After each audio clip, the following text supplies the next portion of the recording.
चलिए, मैं शेयर कर रही हूँ अपनी स्क्रीन, बताइएगा।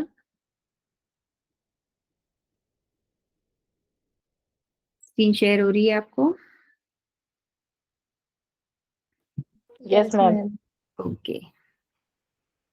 तो आज हम पढ़ते हैं कि जो कौन-कौन से स्रोत हैं जो अध्यापन विधियों के लिए हैं। तो कोई भी अध्यापन विधि की जो हम प्लानिंग करते हैं, उसकी जो संरचना करते हैं, तो उसके लिए शिक्षा जो है, योग सिखाने का जो मनोविज्ञान है, जो साइकोलॉजी है, उसको भी समझना ज़रूरी है। योग क्योंकि आपके शरीर से जो है पूरी तरह से शरीर के ऊपर इफ़ेक्ट डालता है, तो आपकी बॉडी की जो बायोलॉजी है ना? जो एनाटॉमी है, वो समझना जो है ज़रूरी है, फिज़ियोलॉजी समझना ज़रूरी है, साइकोलॉजी समझना ज़रूरी है। तो इस तरह से पूरे शरीर क्रिया विज्ञान के बारे में जो इम्पोर्टेंट प्रिंसिपल्स हैं, उसको जानना जो है वो बहुत ज़्यादा ज़रूरी है। तो सबसे पहले हम यौगिक सिद्धांत की बात करते हैं। यौगिक सिद्धांत जो हैं वो क्या है? तो हम सब जब से हमने इस फ़ील्ड में हम आए हैं, सबसे पहले हम यही पढ़ते हैं कि ये सिर्फ़ एक एक्सरसाइज़ या सिर्फ़ एक व्यायाम नहीं है ना? जिस अर्थ में व्यायाम शब्द को लिया जाता है, वो सिर्फ़ इतना लिमिटेड इसका क्राइटेरिया नहीं है। ये एक बहुत वास्ट और बहुत ही इफ़ेक्टिव वे ऑफ़ लिविंग है, एक तरह से कहना चाहिए। तो साधारणतया जो व्यायाम का अर्थ है वो विगरस जो एक्सरसाइजेज हैं, शारीरिक क्रियाएँ हैं, है ना? उससे हम लेते हैं। और क्योंकि जो हम यौगिक अभ्यास करते हैं वो बहुत ज़्यादा सारी फास्ट नहीं होती है, बहुत जर्क के साथ नहीं होती है, कोई वेट लिफ्टिंग इसमें नहीं होती है ना? बहुत ज़्यादा भाग-दौड़ टाइप की जो चीज़ें हैं वो नहीं होती हैं। जो भी हम बॉडी पोस्चर्स लेते हैं, जो भी हम आसन करते हैं, वो बहुत ही स्लो और स्टेडी वे में हम आगे बढ़ते हैं ना, बहुत ही धीमी तरीके से, बहुत ही सोच समझ के, अपनी साँसों पर ध्यान रख के हम कोई भी प्रैक्टिस करते हैं। तो सिर्फ़ उसमें यदि हम स्थूल क्रियाओं को छोड़ दें, स्थूल क्रियाओं से जो कि हम सूक्ष्म व्यायाम में हम करते हैं, थोड़ा-सा अपनी हार्ट बीट को बढ़ाने के लिए, तो वो यदि हम छोड़ दें तो बहुत ही एक तरह से ग्रेजुअल प्रोसेस है योग, है ना? एकदम फ़ास्ट और जर्क के साथ मूवमेंट, या कि कहना चाहिए कि बेंडिंग बहुत फ़ास्ट नहीं होती है, बहुत ज़्यादा वेट लिफ्टिंग एकदम से आपने कुछ उठा लिया और आपने मूवमेंट की साथ में, ऐसा नहीं होता है, उसका एक पूरा प्रोसीजर है। तो यौगिक अभ्यासों की जो प्रकृति है वो विविधा युक्त है, उसमें बहुत सारी युक्तियाँ, बहुत सारे मैकेनिज़्म हैं, बहुत सारे सीक्वेंसेस हैं जिसको कि हम फ़ॉलो करते हैं एक के बाद एक, है ना? तो उन्हीं से जो जब हम पूरी एक प्रोसीजर को फ़ॉलो करते हैं, तभी हम कह सकते हैं कि हाँ, हमने ये अभ्यास किया या हमें उसका लाभ मिलेगा। सिर्फ़ आपने 2-4 आसन कर लिए और आप सोचो कि आपने योग कर लिया, तो ऐसा नहीं है। सिर्फ़ 1-2 प्राणायाम कर लिए, तो आपने योग कर लिया, ऐसा नहीं है। तो इस तरह से जो आसन, प्राणायाम, बंध मुद्रा क्रियाएँ हैं और फिर आप यदि ध्यान करते हैं, तो इस तरह से सीक्वेंस में यदि आप चलते हैं तो ही आपको परिणाम मिलेंगे। अदरवाइज़ किसी एक चीज़ पे आप अटक गए या उसी की प्रैक्टिस आप कर रहे हो, तो फिर जो आप परिणाम चाहते हो, जो योग के जो परिणाम, जो उसके लाभ आपको मिलने चाहिए, वो आपको नहीं मिलेंगे। और आसन जो है वो यौगिक अभ्यासों में महत्वपूर्ण है, क्योंकि यदि आप किसी एक पोस्चर में बहुत समय तक बैठ सकेंगे स्थिरतापूर्वक, सुखपूर्वक, तो ही जो है वो आप प्राणायाम कर सकेंगे, तो ही आप मुद्रा बंद कर सकेंगे, तो ही आप ध्यान कर सकेंगे और ध्यान के बाद ही जो है योग का मेन जो एसेंस है वो आपको मिलेगा। तो सबसे महत्वपूर्ण जो है वो आसन को एक तरह से कहते हैं कि जो आपकी बॉडी में स्थिरता लाता है, आपके मसल्स, आपके जो जॉइंट्स हैं उनको स्ट्रेंथन करता है ना, फ्लेक्सिबल बनाता है बॉडी को।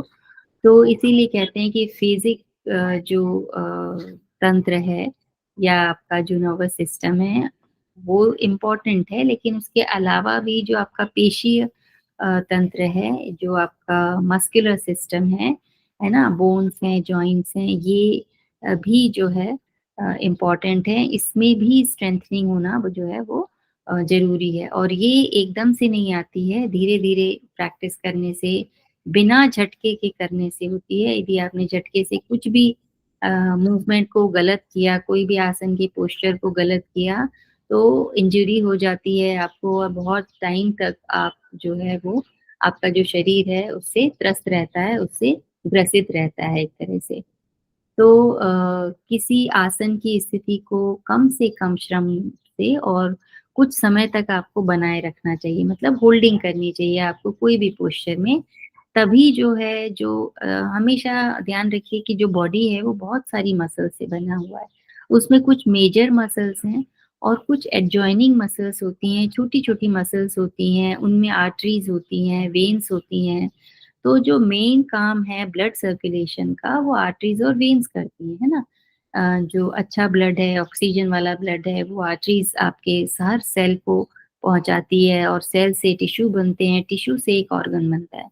तो वो सर्कुलेशन जो है वो बहुत छोटी-छोटी माइन्यूट सी अ, एक बाल के बराबर कहना चाहिए वो होती हैं, आर्टरीज़, वेन्स, और फिर आपकी ईच सेल और फिर टिश्यू। तो इस तरह से जो जब आप उस पोस्चर में होल्ड करते हैं, तो सारी चीज़ों पे असर पड़ता है, जहाँ पे भी स्ट्रेचिंग हो रही है। और आपने यदि थोड़ा टाइम किया तो वो फ़ायदा, वो प्रॉफ़िट या वो लाभ आपको नहीं मिल पाते हैं। और ये कब तक करना चाहिए? जबकि आप कोई भी पोस्चर में बिना किसी बहुत एफर्ट के आप आराम से चले जाएँ, और फिर अधिक से अधिक समय तक उस आसन में आप बने रहें, अंतिम स्थिति में लास्ट जो उसका फाइनल पोज़ीशन है उसको आप होल्ड करके रखें, तो तब आपको जो है वो उसका पूरा लाभ मिलता है। तो ये आसन की जो है कुछ जो चीज़ें हैं वो ध्यान में रखनी चाहिए, कुछ विशेषताएँ हैं।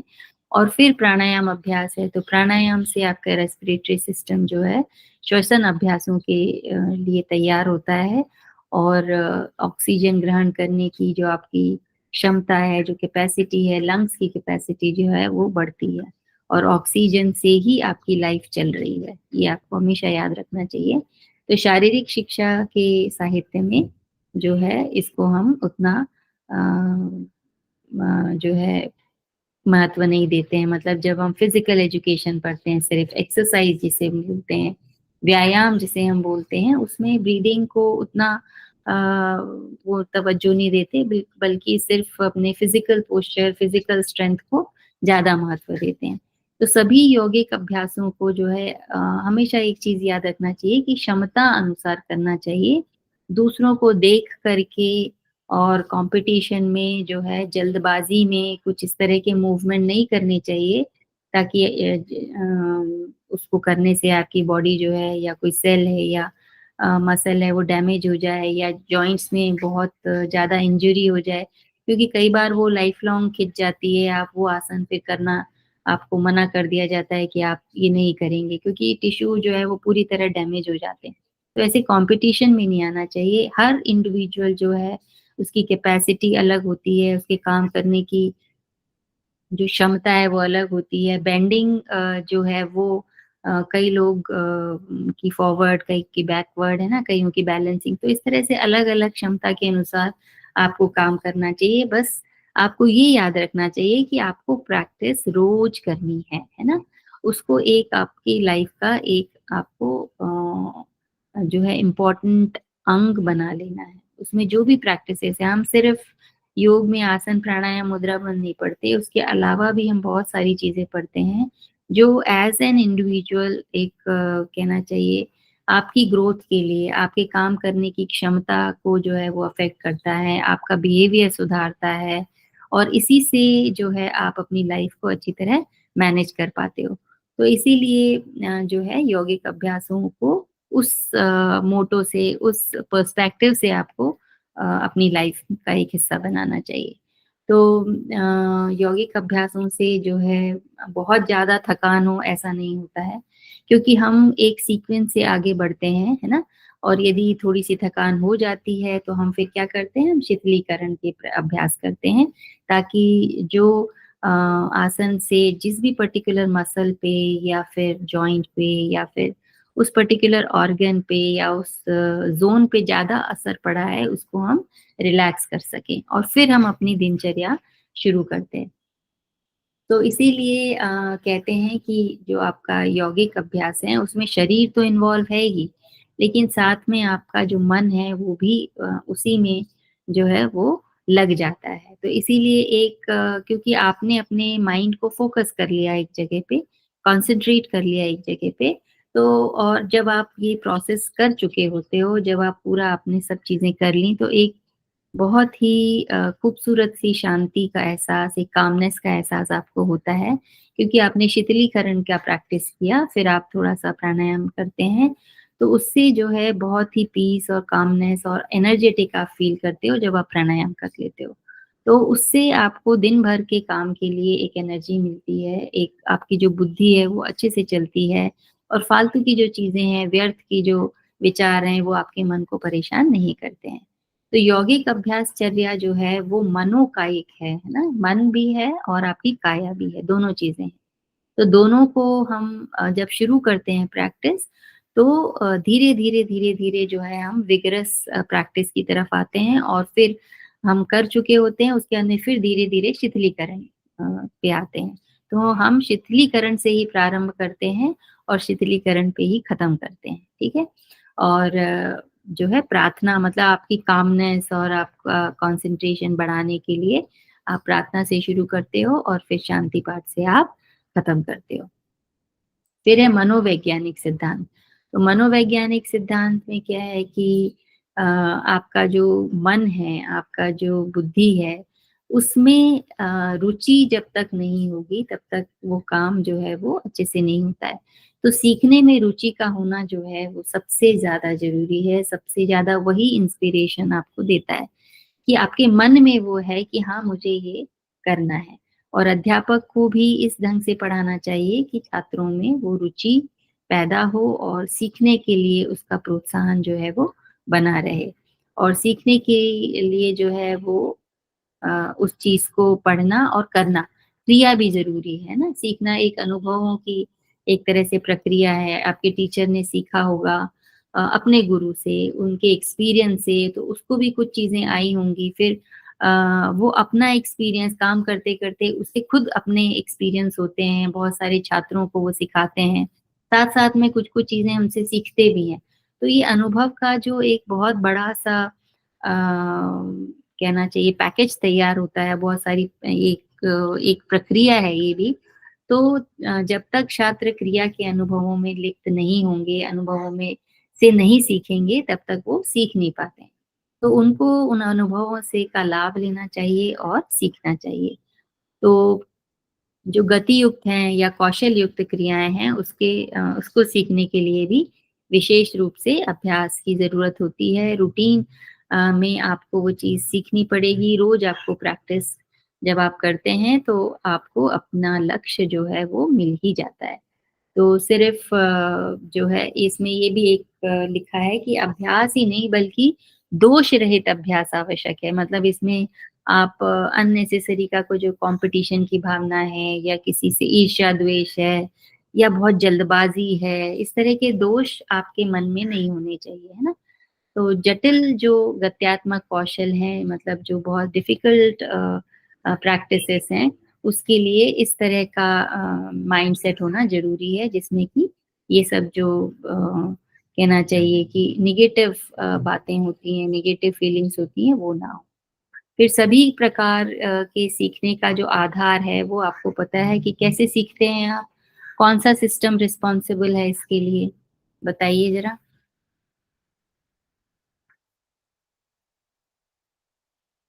कहाँ से सीखते हैं आप? क्या चीज़ें इफ़ेक्ट करती हैं? सुनाई दे रहा है ना आप लोग को?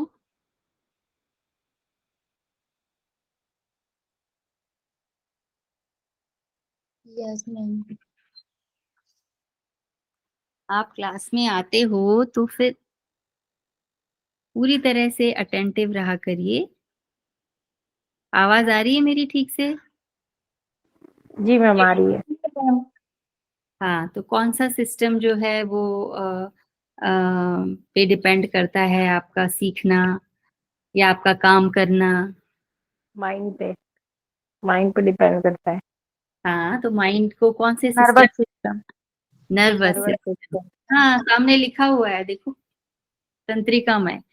तंत्रिका मतलब नर्वस सिस्टम। कौन कौन सी नर्व्स होती हैं भाई? कौन कौन से ऑर्गन्स हैं आपके काम करने के लिए? जैसे सेंसरी नर्व्स होती हैं और मोटर नर्व्स होती हैं, है ना? सेंसरी नर्व्स का क्या मतलब है? जिससे आप सेंस करते हो, कोई भी चीज को आप जानते हो। कैसे जानते हो? या तो देख के जानते हो या सुन के जानते हो, है ना? ये जो इंद्रियां जिसे हम कहते हैं, ठीक है ना? कितनी है इंद्रियां? 5। हाँ। 5 ज्ञानेंद्रिया, 5 कर्मेंद्रिया। हाँ, ज्ञानेंद्रियां और कर्मेंद्रियां। तो सबसे पहला रोल जो है कर्मेंद्रियों से पहले जिसका आता है वो है ज्ञान इंद्रियां, जिससे आपको ज्ञान होता है। या तो देख के होता है, सुन के होता है, किसी चीज को चख के होता है, ठीक है? तो वो जो ज्ञान है उसके बाद वो ब्रेन में प्रोसेस होता है और फिर वो कमांड देता है कि अब आपको ये करना चाहिए, ये काम करना है और ये इस ऑर्गन को करना है, इस बॉडी पार्ट को करना है। वो काम है मोटर नर्व्स का, कि हाथों से करना है या आपको मुंह से बोलना है ना? या स्किन से कोई टच हो रहा है, कुछ गलत चीज है तो उसको आपको हटाना है, या चलना है आपको, या दौड़ना है। तो इस तरह से जो चीजें हैं वो सभी प्रकार का जो सीखने का आधार है वो हमारा नर्वस सिस्टम है। और इसके बीच में कोऑर्डिनेशन होना जरूरी है ना आपके जो सेंसरी नर्व्स हैं और आपकी जो मोटर नर्व्स हैं, जब तक इनके बीच में प्रॉपर कोऑर्डिनेशन नहीं होता है, आपका जो आगे बढ़ने का, जो विकास का जो मार्ग है वो खुलता नहीं है अच्छी तरह से, और आप आगे नहीं बढ़ पाते हो। तो इसलिए इन दोनों का जो कोऑर्डिनेशन है वो यौगिक प्रैक्टिसेस से बढ़ जाता है। बढ़ कैसे जाता है? कि आप जो कर रहे हो वही आप सोच रहे हो, आपका जो दिमाग है, आपकी जो बुद्धि है, मन है, वो उस जो आप कर रहे हो फिजिकली उस पे पूरी तरह से लग जाता है। तो जब आपका कंसंट्रेशन एक ही काम पे है तो वो काम बहुत अच्छा होता है। और ये सिर्फ यौगिक प्रैक्टिसेस के लिए ही जरूरी नहीं है। ये जब आप अपने पूरी प्रैक्टिस कर लिए, 1 घंटा, 1.5 घंटा, 2 घंटा, जो भी आप देते हैं अपने 24 आवर्स में, तो उसके बाद में जो आप काम करते हैं, आप या कुछ अपना जॉब करते हैं या कोई भी आप काम करते हैं या पढ़ाई करते हैं, है ना, कोई भी बुक पढ़ते हैं या कोई और, या ड्राइविंग कर रहे हैं, कुछ भी काम करेंगे, तो आपका वो जो कोऑर्डिनेशन है दोनों नर्व्स के बीच का वो बहुत अच्छा होगा। अदरवाइज क्या होता है? दिमाग कहीं और होता है, काम कहीं और होता है, तो कहीं कहीं ना कहीं गड़बड़ी हो जाती है। तो ये एक बहुत अच्छी चीज है जो प्रैक्टिकली देखने समझने में आती है, कि दोनों के बीच का कोऑर्डिनेशन जो है वो बहुत अच्छा हो जाता है। और सीखना जो है वो प्रभावी करने के लिए जो हम सीख रहे हैं, जो भी चीजें हम सीख रहे हैं, और जो सिखाने वाला है उसका जो अनुभव क्षेत्र है, उसकी जो भी वो शेयर करते हैं, तो उससे हमको लेना चाहिए कि वो क्या बता रहे हैं। हम पूरी तरह से जब हम उसको सुनेंगे, समझेंगे, एनालिसिस करेंगे और उसके बाद में हम अपनी तरफ से अपना कंट्रीब्यूशन देंगे, तो हमारी जो कैपेसिटी है, जो एबिलिटी है, वो जो है वो बढ़ जाएगी। हमारी जो क्षमता है उसका जो है वो विस्तार हो जाएगा। मतलब पहले आप कोई काम एक लिमिटेड उसमें करते थे, फिर धीरे धीरे धीरे धीरे आपका जो है वो विस्तार होता चला जाएगा। तो सीखना जो है वो हर किसी का इंडिविजुअल एस्पेक्ट है, ये कहना चाहिए कि व्यक्तित्व होता है। अलग अलग लोगों में अलग अलग स्तर का जो है वो होता है। लेकिन यदि हम इन सारी चीजों को अपना लें तो हम एक हमारे जो परिणाम होगा इसको सीखने का वो बहुत अच्छा होगा, है ना? हमारा जो आचरण परिवर्तन भी जो है वो इससे होता है और हमारे अच्छे से प्रोग्रेस होगी। तो सीखने की योग्यता जो है वो छात्र की जन्मजात क्षमता और पूर्वानुभवों पर निर्भर करती है। और इसको एक लिमिट तक जो है आप ये नहीं सोच सकते कि भई मैं जन्म से ऐसा है कोई बच्चा तो वो वैसा ही रहेगा, नहीं, वो अपने आप को और आगे बढ़ा सकता है प्रैक्टिस से, अनुभवों से, है ना? और सभी व्यक्ति जो है वो अपनी-अपनी कैपेसिटी के हिसाब से आगे बढ़ते हैं। लेकिन ऐसा नहीं है कि कोई कमज़ोर है तो वो हमेशा कमज़ोर ही रहेगा, उसको थोड़ी-सी और मेहनत करनी पड़ेगी, थोड़ी ज़्यादा मेहनत करनी पड़ेगी, लेकिन वो भी आगे बढ़ सकता है।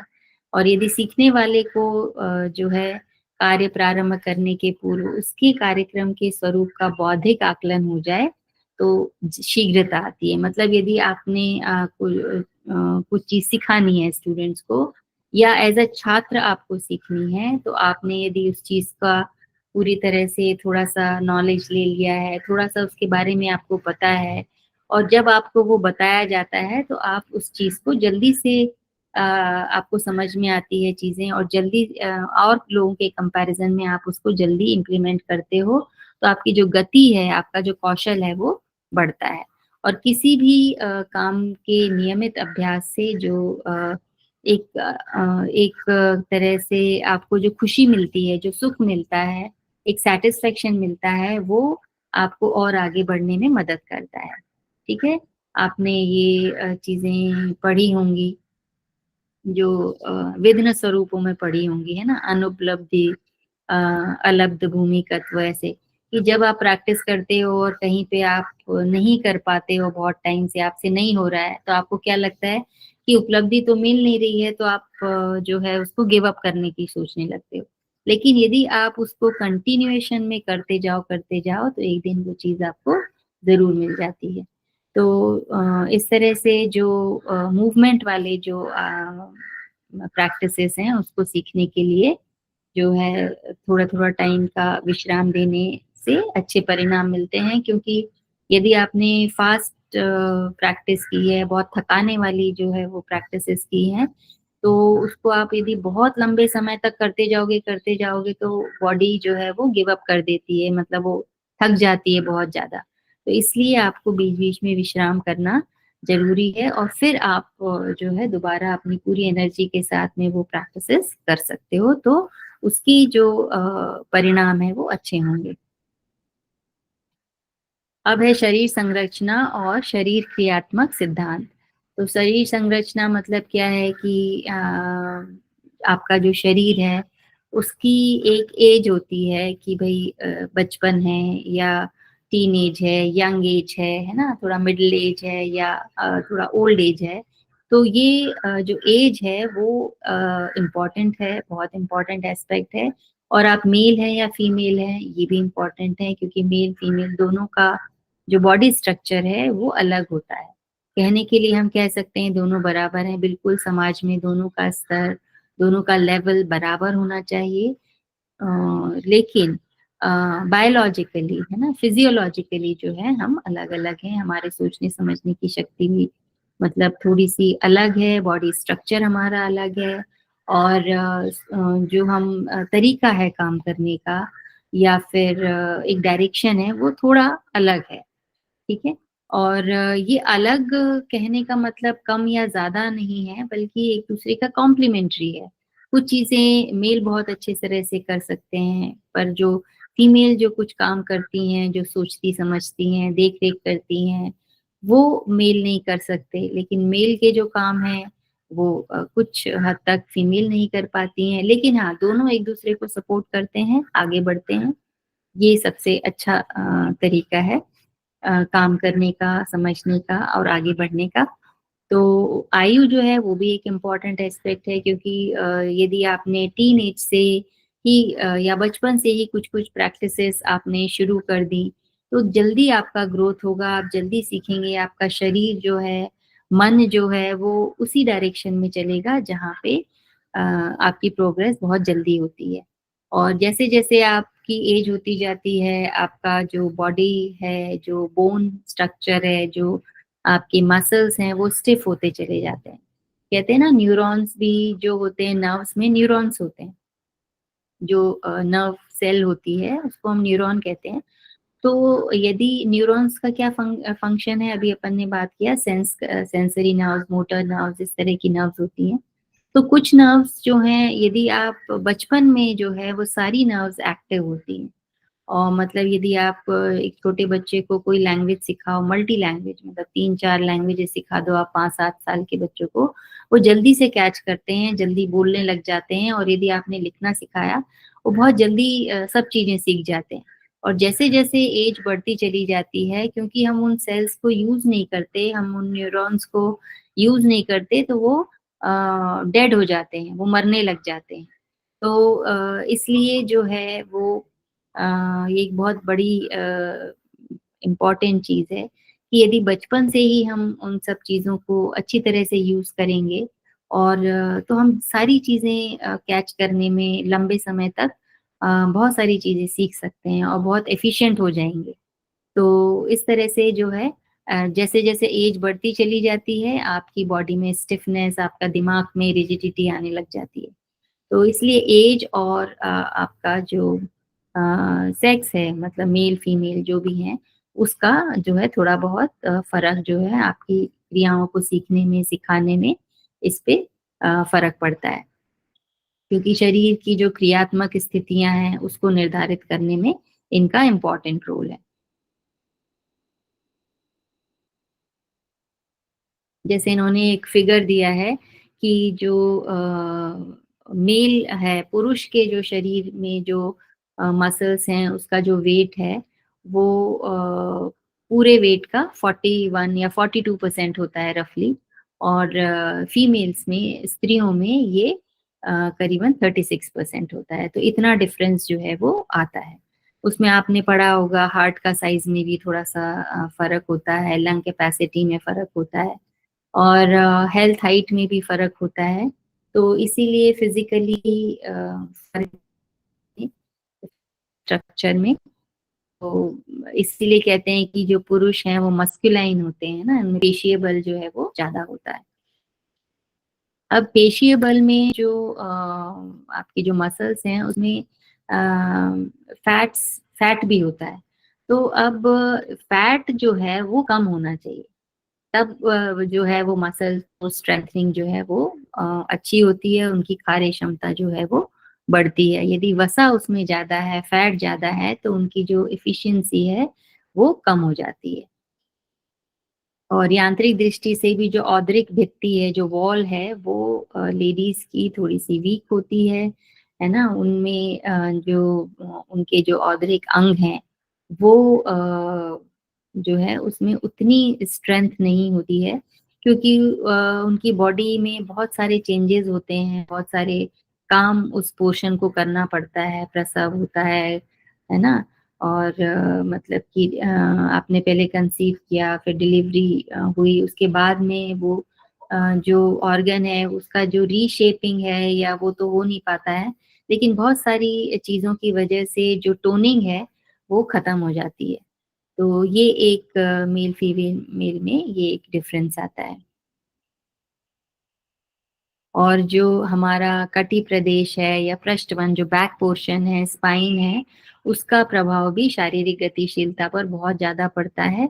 और लेडीज में, स्त्रियों में जो है कटी प्रदेश और जो हमारा जो चेस्ट का जो साइज है वो कंपैरेटिवली छोटा होता है।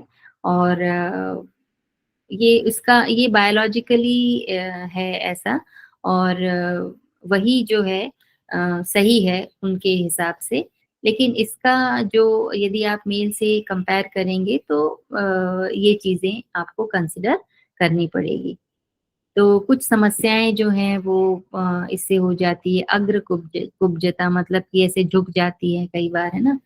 और लंबोसैक्रल एंगल जो है वो 133 होता है मेल में, और 138 मतलब थोड़ा सा ज्यादा होता है लेडीज में।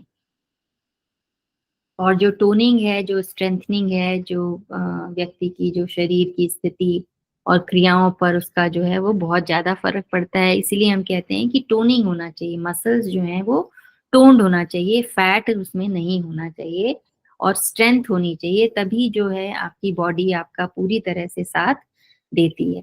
नहीं तो कभी रप्चर हो जाए, कभी कुछ गिर विर जाओ तो जल्दी आपको तकलीफ होने लग जाती है, परेशानी होने लग जाती है। तो इस तरह से उनमें ढीलापन नहीं होना चाहिए, है ना?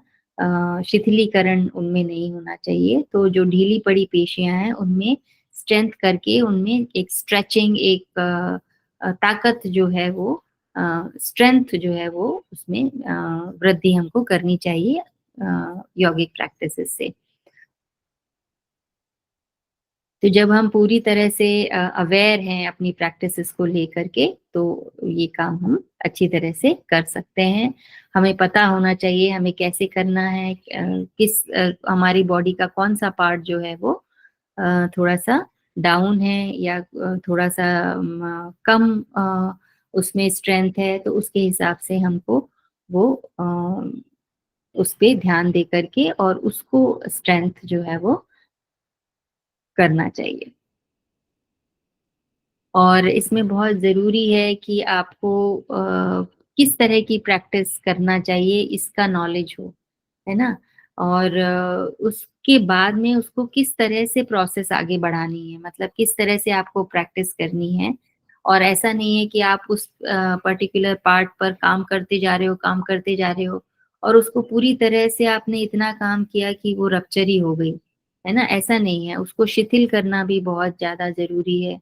तो कितने समय तक आपको उस पे काम करना है, कितने समय तक उसको रिलैक्स करना है, ये सब चीज़ें आपको आना चाहिए, है ना? तो सुधारित जो है वो पेशी तान जो है आपका जो स्ट्रेंथनिंग है, उसमें सुधार आने से आपका जो है संतुलन मतलब बैलेंस अच्छा होता है बॉडी का, परिसंचरण मतलब सर्कुलेशन ऑफ ब्लड अच्छा होता है ना? न्यूरोग्लैंडुलर या न्यूरोमस्कुलर जो भी क्रियाएँ हैं, उसमें सुधार आता है क्योंकि ग्लैंड्स क्या है? ग्लैंड्स भी उन्हीं मसल्स और उन्हीं टिश्यूज़ और सेल से ही बनी हुई हैं। है ना? तो यदि आपका ग्लैंड्यूलर सिस्टम अच्छा है, तो जो नर्व्स के थ्रू जो मैसेज आता है, वो ग्लैंड्स को समझ में आता है और उसके हिसाब से वो हार्मोन और एंजाइम्स को सिक्रीट करती हैं, जिससे कि आपकी पूरी ज़िंदगी चलती है, पूरे आपका ग्रोथ और डेवलपमेंट होता है आपका। तो पूरी ही क्रियाओं में जो है वो सुधार आता है। फिर जो उदरस्थ आपके अंग हैं, उसको अपने स्थान पे बनाए रखना बहुत ज़्यादा ज़रूरी है। वो हिल-डुल ना जाएँ, अपनी जगह से खिसक ना जाएँ। क्योंकि कई बार प्रैक्टिस करते-करते जो है, कई बार नेवल के आस-पास के रीजन में जो है, यदि आपने गलत तरीके से आपने जंप लगाया या बेंडिंग करी, तो वहाँ पे बड़ी प्रॉब्लम हो जाती है।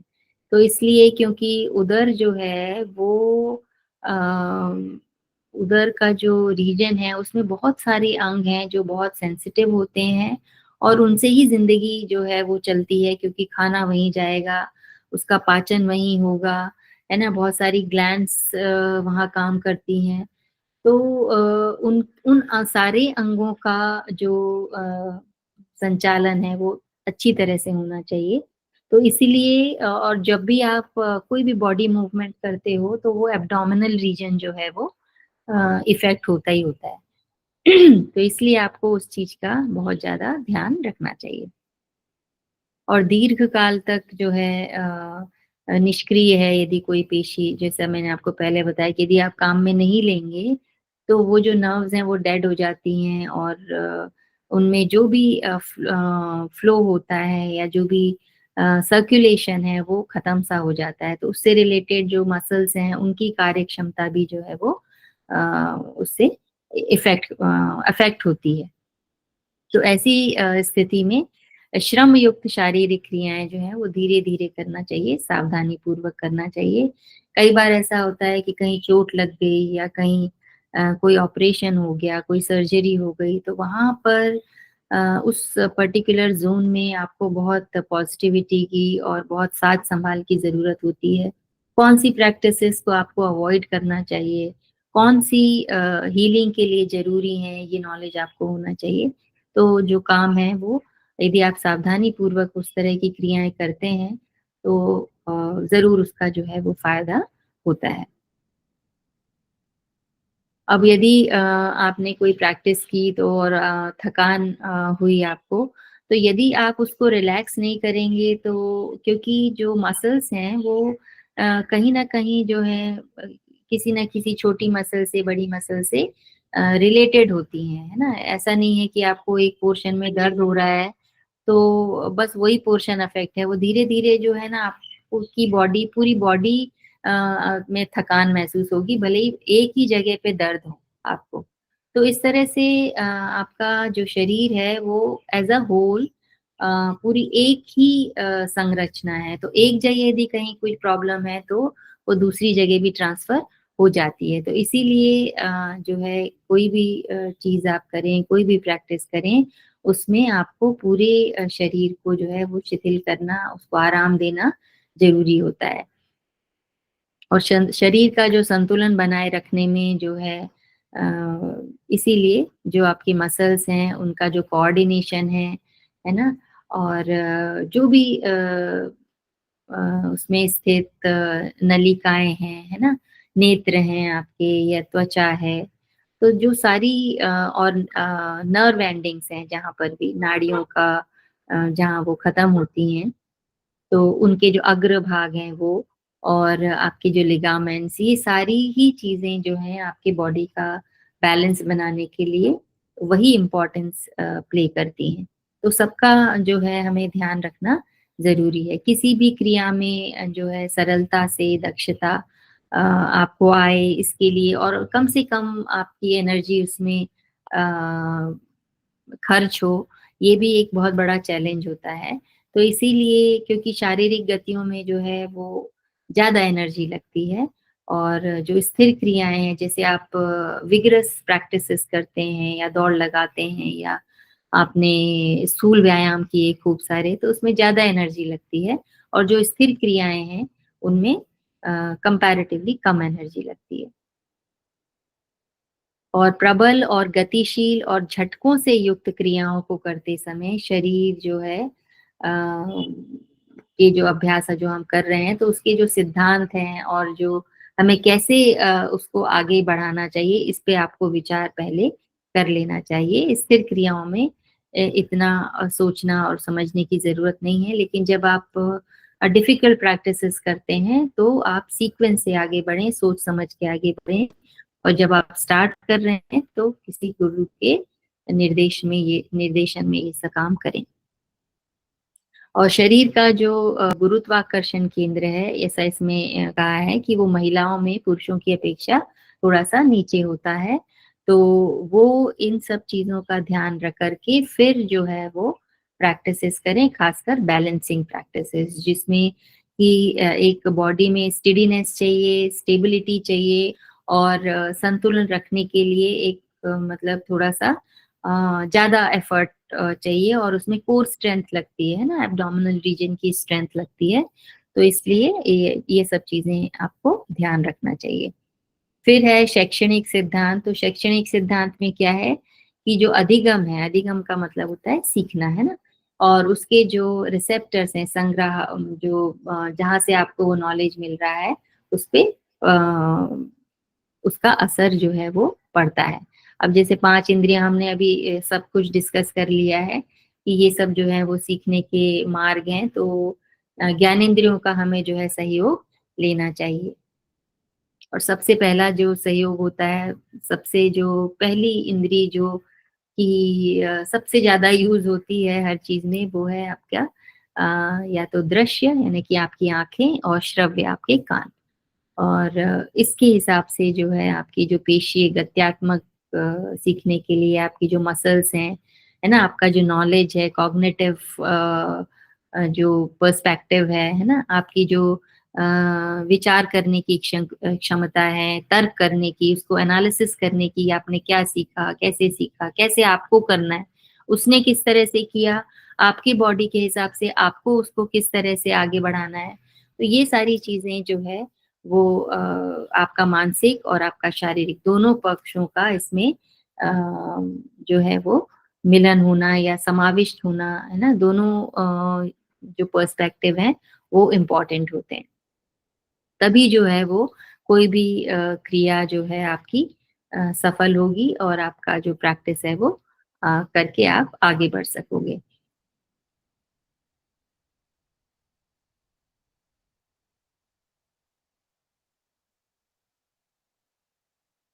फिर इसमें ये कहा गया है कि जो प्रारंभिक अवस्थाएं हैं, एक शैक्षणिक सिद्धांत है, प्रारंभिक जो अवस्थाएं हैं इसमें क्योंकि आपने यदि प्रैक्टिस शुरू की है या एज अ टीचर आप किसी ऐसे को सिखा रहे हो जो फर्स्ट टाइम आपकी क्लास में आया है, तो आप उसको धीरे धीरे पहले तो लेक्चर ही दोगे, पहले व्याख्यान ही दोगे, पहले उसको पूरी चीजें समझाओगे, फिर उसकी खुद की कैपेसिटी कितनी है, क्षमता कितनी है ये जानोगे, और फिर धीरे धीरे धीरे धीरे उसको प्रैक्टिस कराओगे, ना कि एकदम से आप उसको पूरे प्रैक्टिसेस के बारे में बता दोगे और फिर कि चलो करो करो, ऐसा नहीं होगा ना।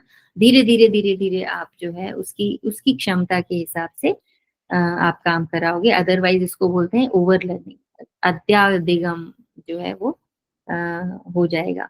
और शुद्ध और निर्दोष अभ्यास करने पर बल दिया जाता है, हम तब से पढ़ रहे हैं कि शुद्ध होना चाहिए, निर्दोष होना चाहिए, किसी और दिमाग में कुछ और विचार ला करके, है ना, कोई व्यर्थ के संकल्प लेकर के आपको ये काम प्रैक्टिसेस नहीं करनी चाहिए। निर्देशों को भी इन्होंने बांटा है, जो भी डायरेक्शंस टीचर देता है कि काम कार्य करने के निर्देश, कार्य पहले तो आपने निर्देश दे दिया कि भाई ये है, उसके बाद में जब स्टूडेंट काम करना शुरू करता है, प्रैक्टिस शुरू करता है, तो उसके साथ साथ भी निर्देश देते हैं कि अब आप ये करिए, अब आप ये करिए, अब आप ये करिए। और फिर कार्य के अंत में जो है सूचना है कि अब आप इस पोस्टर पे पहुंच गए, तो अब आपको यहाँ पे रुकना है, आपका ये अंग प्रभावित हो रहा है, ये पेशियां प्रभावित हो रही हैं, इसके ये फायदे हो सकते हैं, आप अपना ध्यान रखो कि आपको यहाँ पे प्रेशर आ रहा है, नहीं आ रहा है, आप गलत डायरेक्शन में झुके हो तो आपको यहाँ पे प्रेशर आएगा। तो इस तरह से पहले तो आप निर्देश देंगे, फिर वो प्रैक्टिस शुरू करेगा, तो कार्य करते समय आप निर्देश देंगे, और फिर कार्य के अंत में आप सूचनाएं और उसके जो जो भी अंत में जब उसने पोस्टर ले लिया और वापस वो अपने पुराने स्थिति में, सम स्थिति में आ गया, तो फिर आप बताएंगे कि आपने ये गलत किया, इसको इस तरह से सुधारिए। तो इस तरह के जो है निर्देश शिक्षा जब आप देते हैं, यौगिक शिक्षा, तब आपको देने पड़ेंगे। तो सबसे पहले जो प्रारंभिक भाग में जो है औपराचिक निर्देश देते हैं, जो कि बहुत ज्यादा जरूरी हैं और उपयुक्त होने चाहिए। और छात्रों को जो अशुद्ध आदतें हैं वो उनसे बचना चाहिए, और यदि हैं तो वो धीरे धीरे उनको शुद्ध कर लेनी चाहिए। ठीक है, और आपको ये भी बताना है कि क्या उनको नहीं करना है, क्या चीजें वो अवॉइड करें, है ना। और अभ्यास करते समय आपको सकारात्मक निर्देश देने चाहिए, क्योंकि हर बच्चा जो है, जैसा आप कह रहे हैं, जैसा आपने पहले निर्देश दिया, जब वो प्रैक्टिस कर रहा है तब निर्देश दिया, जरूरी नहीं है कि वो वर्ड टू वर्ड उसको फॉलो करे, क्योंकि हम पहले से बात कर कि सबकी क्षमता अलग अलग होती है। तो इसलिए उसको सकारात्मक निर्देश, डरना डपटना नहीं है, आप उसको ढंग से समझाइए। और क्योंकि इस प्रैक्टिस, यौगिक प्रैक्टिस में आने वाले वही लोग होते हैं जिनका की इंटरेस्ट हो, है ना, जो वो सीखना चाहते हैं, उनके अंदर वो मोटिवेशन होता है, बस उसको आपको समझना है और उसको डिलीवर करना है कि आप ये काम कर सकते हो, आपको ऐसे नहीं करना है, आपको ऐसे करना है। तो वो मोटिवेशनल अपने आप को फील करेगा। तो इस तरह से आपको इंस्पिरेशनल बातें उसको कहनी है, ताकि उसका उत्साह जो है वो बढ़ता रहे। और ये भी बताना है कि भाई आप यदि इसमें पारंगत होना चाहते हो, निपुण होना चाहते हो, आगे बढ़ना चाहते हो, परफेक्शन लाना चाहते हो, तो आपको इस तरह से आगे बढ़ना है, इस तरह से आपको काम करना है, और ये काम आपको नहीं करना है। ये दोनों चीजें आपको बतानी है उसको। तो जो है इसके बाद में कुछ दोष टालने हैं, और साथ में किस तरह से अच्छी तरह से वो काम को करना है, फिर आराम करना है ना। और ये प्रोसीजर जब हम कंटिन्यूशन में करेंगे तो दक्षता जो है वो अपने आप आएगी, तनाव जो है वो कम हो जाएगा। कई बार बहुत डिफिकल्ट प्रैक्टिसेस के बारे में स्टूडेंट सुनते हैं टीचर से, तो उनको ये लगता है कि भाई अब तो ये तो हमसे नहीं हो पाएगा। लेकिन धीरे धीरे जब आप लंबे समय तक उसको प्रैक्टिस करते हो, छोटे छोटे प्रैक्टिस में, छोटे छोटे टुकड़ों में उसको बांट करके और फिर करते हो, तो धीरे धीरे धीरे धीरे आपने एक चीज की, फिर दूसरी, फिर तीसरी, और लास्ट में आप उसके फाइनल स्टेज पे धीरे धीरे पहुंच जाते हो। तो इस तरह से जो गुणात्मक पक्ष है उसमें वृद्धि होती है। और अभ्यास के लिए पूरा समय जो है वो देना चाहिए, क्योंकि उसके बिना सीखना जो है वो पॉसिबल नहीं है, क्योंकि इसका एक पूरा करिकुलम है ना, पूरा एक सीक्वेंस है, आपको ये करना है, ये करना है, ये करना है, ये करना है, एकदम भागना नहीं है। तो इसीलिए उस पूरे करिकुलम को, पूरे सीक्वेंस को अच्छी तरह फॉलो करके आपको काम करना है। ये हम पढ़ चुके हैं कि भाई न्यूरोमस्कुलर आधार पर जो है वो टिका हुआ है ना, और ये सब क्रियाएं जब हम करते हैं तो हमारी जो पेशीय बल है, हमारा लचीलापन है, और जो मस्कुलर स्ट्रेंथ है, सहन शक्ति जो है उसकी, वो धीरे धीरे बढ़ती है। जैसे आपने शुरू किया वेट उठाना, तो सबसे पहले आप 1 kg उठाएंगे, 2 kg उठाएंगे, और धीरे धीरे आपको पता नहीं चलेगा कब आपने 10 kg उठाना शुरू कर दिया, क्योंकि आप कंटिन्यूएशन में आप प्रैक्टिस कर रहे हो, आपने अपनी मसल्स को इतना स्ट्रेंथ कर लिया है कि वो इजीली आप वो काम कर सकते हो। तो ये आपको भी नहीं पता था कि आप ये कर सकते हो। तो इतनी जो है प्रैक्टिस में, और दीर्घ काल निरंतर है ना, निरंतरता के साथ लंबे समय तक यदि आप काम करते हो तो जो है आपकी सहन शक्ति, आपकी जो स्ट्रेंथनिंग है वो बढ़ती है। अब इसमें सीखने की जो विधियां हैं, इसमें इन्होंने बताया पूर्ण विधि, अंश विधि और पूर्ण और अंश विधि। मतलब कि कुछ जो सिंपल प्रैक्टिस देख लेते हैं हम, इसमें क्या है कि ये जैसे सकल विधि है, तो इसमें क्या होता है, जो इजी प्रैक्टिसेस होती हैं उसको हमें स्टेप बाय स्टेप बहुत लंबा करने की जरूरत नहीं है। वो सिंपल सी चीजें हैं, जैसे सूक्ष्म व्यायाम है, उसको 1-2 क्लास में आप समझ सकते हैं कि हाँ ऐसे मूवमेंट करना है बॉडी को। तो बहुत ज्यादा डिफिकल्ट या ऐसे कोई कॉम्प्लेक्स नहीं होती हैं।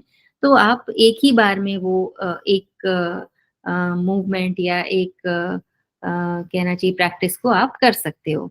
अब जैसे कि ग्रीवा शक्ति विकासक है, या कि वक्ष स्थल विकासक है, या फिर आपकी आर्म्स की प्रैक्टिस है, या लेग्स की है, या जॉइंट्स की है, तो वो आप आराम से कर सकते हो। फिर अंश विधि में मतलब ये है कि इसमें थोड़ा सा कॉम्प्लिकेशन है, तो आप एक स्टेप में वो नहीं कर सकते, तो धीरे धीरे सरल से जटिल की ओर जो है वो बढ़ते हैं। क्योंकि जो भी विद्यार्थी आते हैं वो सब परिपक्व हों, सभी प्रैक्टिशनर हों, जरूरी नहीं है। स्टार्टिंग में जो है वो अपरिपक्व छात्र भी, जिनको एक्सपीरियंस नहीं है या जिन्होंने प्रैक्टिस नहीं की, वो भी आते हैं। तो इसलिए धीरे धीरे विधि को सरलता से जटिलता की ओर ले जाया जाता है। ये इम्पोर्टेंट सेंटेंस है। प्रगामी अंश विधि, इसमें क्या होता है कि अंश विधि की तुलना में इसमें और अधिक जो है एक्सपेरिमेंट्स होते हैं, कि इस विधि में जो है विषय वस्तु का एक भाग सीखा कर, और फिर दूसरे से जोड़ी बनाकर या 2-3 लोगों को मिलाकर एक एक एक एक जो है उसको हेल्प करके, और फिर अभ्यास करता है ना, दोनों को साथ मिलाकर फिर दोनों का अभ्यास किया जाता है। मतलब उसको, उस प्रैक्टिस को तोड़ दिया जाता है। और जो दूसरे स्टूडेंट्स हैं उनको भी, भाई एक स्टूडेंट को आप हेल्प करो, पकड़ो या ऐसे संभालो कि कहीं ऐसा ना हो। तो इस तरह से ब्रेक ब्रेक में जो है उस प्रैक्टिस को किया जाता है। जैसे कि हम ये करते हैं आपका शीर्षासन। तो शीर्षासन एकदम से नहीं होगा, उसको उसके जो है पहले आप एक पोस्चर में आइए, फिर आप अपना सिर लगाइए, फिर बॉडी को सीधा करिए, है ना, उसके बाद में अपने पैरों को ऊपर ले जाइए, एक पैर ऊपर फिर दूसरा ऊपर। तो इस तरह से 3-4 प्रैक्टिसेस को करते करते धीरे धीरे आप जो है इंडिपेंडेंटली शीर्षासन कर सकते हैं।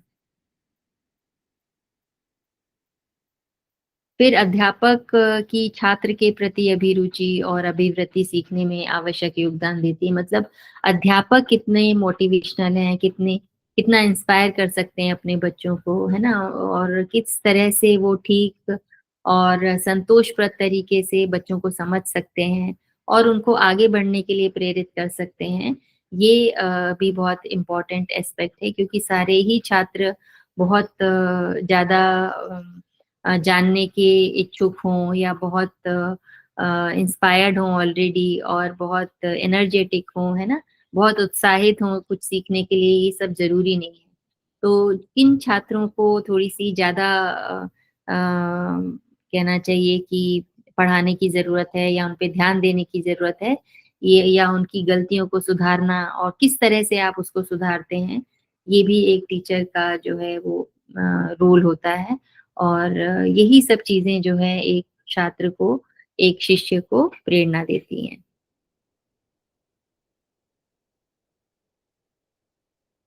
चलिए अब थोड़ा-सा ये इतना ही बचा है, चलो इसको कर ही लेते हैं हम, तो ये खत्म ही हो जाएगा। तो इस तरह से जो छात्र है उसकी सफलता और असफलता का मूल्यांकन जो है करने की भी विधि है और उसका भी ज्ञान जो है हुए बिना उसमें सीखना नहीं हो पाता है। मतलब ये है कि आपको ये चाहिए कि आपके मैक्सिमम छात्र जो हैं वो सफल हों। अब उनको कैसे सफल बनाना है, उनकी गलतियों को कैसे सुधारना है ना? ये जो है ये टीचर को देखना चाहिए और बहुत ज़्यादा उसको कन्फ्यूज़ भी नहीं करना छात्र को कि ऐसा नहीं ऐसा कर लो, ऐसा नहीं ऐसा कर लो। एक ही समय में बहुत सारी चीज़ें यदि आप उसे बता देंगे तो वो कन्फ्यूज़ से हो जाते हैं। तो इसीलिए पहले उनको समझना और धीरे-धीरे उनकी अशुद्धियों को सुधारना ये टीचर का काम है। फिर है समाज जो है वो वैज्ञानिक सिद्धांत। तो इसमें जो मूल्य उपयोगिता के विचार को आवश्यक नहीं कि मतलब जीवन यापन के संबंध में ही लिया जाए। मतलब ये है कि ये जो नॉलेज आप लेते हैं, जो भी एजुकेशन आप लेते हैं, उसको आप प्रोफ़ेशन बनाएँ, उससे पैसे कमाएँ, ज़रूरी नहीं है। ये कुछ चीज़ें ऐसी होती हैं जो एक्सपीरियंस आप लेते हैं काम करते हुए, उसको आप व्यावहारिक उपयोग में भी आप ले सकते हैं। वो अपना जीवन जो है वो अ, सुखी बना सकते हैं, सफल जीवन यापन करने में जो है वो सब चीज़ें जो प्रैक्टिसेज़ हैं वो सहायक होती हैं। और इसको व्यवसाय से हर चीज़ को नहीं जोड़ना चाहिए, है ना? क्योंकि कुछ चीज़ें जो हैं वो ना उसकी जो वैल्यूज़ हैं वो इनवैल्यूएबल होती हैं, बहुत अमूल्य होती हैं जो चीज़ें, जो एक्सपीरियंस आप लेते हो, जो चीज़ें आप सीखते हो और फिर व्यवहार में लाते हो। तो कुछ चीज़ें व्यावहारिक उपयोग के लिए होती हैं, आपकी स्वास्थ्य रक्षा होती है, इससे फिटनेस आती है और यदि आपका शरीर स्वस्थ है तो आपके जीवन में सुख है, हेल्थ इज़ वेल्थ ऐसा कहते हैं ना? तो आज यहाँ खत्म करते हैं, कल हम नेक्स्ट टॉपिक करेंगे। आई होप कि सबको समझ में आया होगा, किसी को कोई तकलीफ, कोई परेशानी है तो पूछ सकता है।